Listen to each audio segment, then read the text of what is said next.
कधीकधी आपण एखाद्या व्यक्तीला मनापासून जपतो, तिच्यासाठी वेळ काढतो, तिच्या प्रत्येक छोट्या गोष्टींची काळजी घेतो. पण बदल्यात आपल्याला काय मिळतं? दुर्लक्ष, कोरडी उत्तरं आणि कधीकधी तर अशी वागणूक मिळते जणू आपण त्यांच्या आयुष्यात आहोतच नाही. अशा वेळी आपल्या मनात एक प्रश्न येतो, माझ्यातच काही कमी आहे का? पण खरं सांगायचं तर प्रत्येक वेळी चूक तुमचीच असेल असं नाही. कधीकधी आपणच नकळत अशा काही गोष्टी करत असतो ज्यामुळे समोरच्या व्यक्तीला आपली किंमत कमी वाटू लागते. आजच्या या व्हिडिओमध्ये आपण अशाच 5 गोष्टींबद्दल जाणून घेणार आहोत, ज्या तुम्ही आजपासून थांबवल्या तर तुमचं आयुष्य आणि नात्यांकडे पाहण्याचा दृष्टिकोन नक्कीच बदलू शकतो.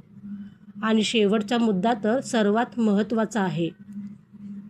पहिली गोष्ट, प्रत्येक वेळी स्वतःहून संपर्क करण्याची सवय थांबवा. समोरची व्यक्ती फोन करत नाही, मेसेज करत नाही, विचारपूस करत नाही, तरी आपण मात्र पुन्हा पुन्हा फोन करतो.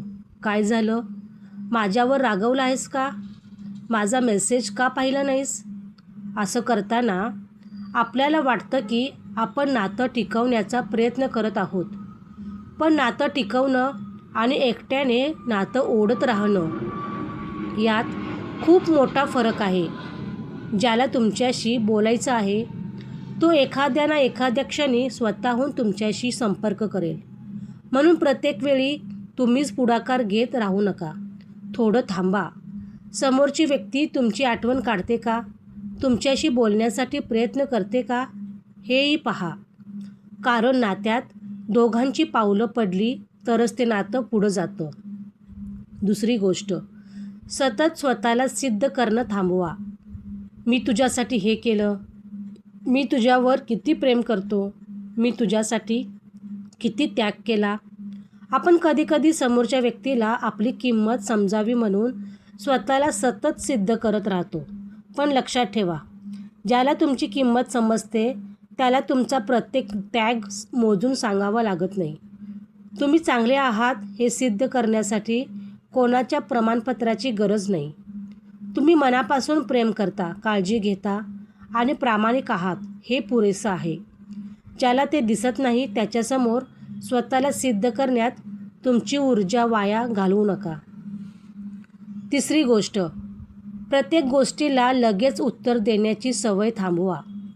कोणी मेसेज केला की लगेच उत्तर, कोणी फोन केला की लगेच फोन उचलणे, कोणी बोलावलं की लगेच धावून जाणं.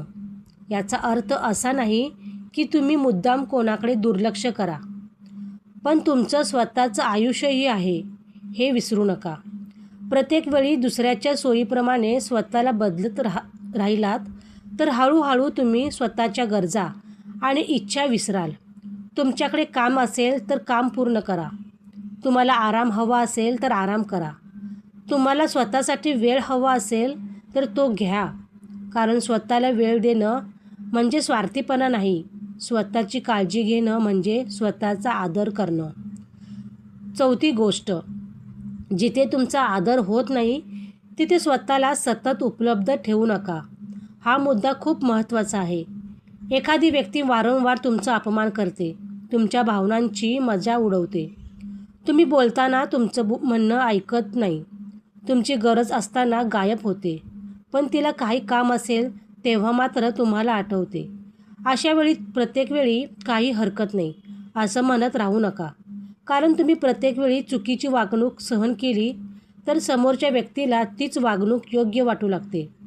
सीमा आखणं म्हणजे नातं तोडणं नाही.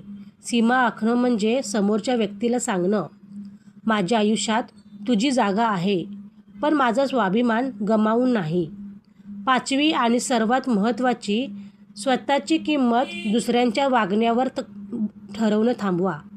कोणी तुमच्याशी बोललं नाही म्हणून तुम्ही कमी नाही.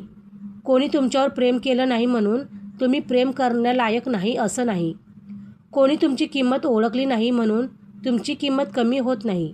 कधीकधी आपण चुकीच्या व्यक्तींकडून योग्य वागणुकींची अपेक्षा करत असतो आणि योग्य ती व्यक्ती आपल्याला महत्त्व देत नाही. तेव्हा आपण स्वतःलाच दोष देतो. पण कदाचित प्रश्न तुमच्यात नसतो, प्रश्न फक्त एवढाच असतो की तुम्ही तुमची किंमत चुकीच्या व्यक्तींसमोर सिद्ध करण्याचा प्रयत्न करत असता. म्हणूनच आजपासून एक छोटासा नियम लक्षात ठेवा. जिथे प्रेम असेल तिथे प्रेम द्या. जिथे आदर असेल तिथे मनापासून नातं जपा. पण जिथे वारंवार अपमान आणि दुर्लक्ष आणि एकतर्फी प्रयत्न मिळत असतील तिथे थोडे मागे या. कुणाला गमावण्याच्या भीतीने स्वतःला गमावू नका. कारण आयुष्यातली प्रत्येक महत्त्वाची व्यक्ती कोण आहे माहिती आहे. ती व्यक्ती तुम्ही स्वतः. तुम्ही स्वतःचा आदर करायला शिकलात, स्वतःला वेळ द्यायला शिकलात आणि प्रत्येक नात्यात स्वतःची किंमत जपायला शिकलात तर तुमचं आयुष्य हळूहळू बदलायला सुरुवात होईल. म्हणून आजपासून कोणीतरी तुम्हाला महत्त्व देत नाही म्हणून दुःखी होण्याऐवजी स्वतःला एक प्रश्न विचारा. मी स्वतःला किती महत्त्व देतो? या एका प्रश्नाचं उत्तर तुमच्या आयुष्याला एक नवी दिशा देऊ शकतं. जर आजचा हा विचार तुमच्या मनाला कुठेतरी स्पर्श करून गेला असेल तर हा व्हिडिओ लाईक करा आणि मनवेद चॅनलला सबस्क्राईब करा. अशाच मनाला भिडणाऱ्या विचारांसाठी पुन्हा भेटूया. तोपर्यंत एक गोष्ट लक्षात ठेवा. जगाने तुमची किंमत ओळखावी याआधी तुम्ही स्वतःची किंमत ओळखा. धन्यवाद.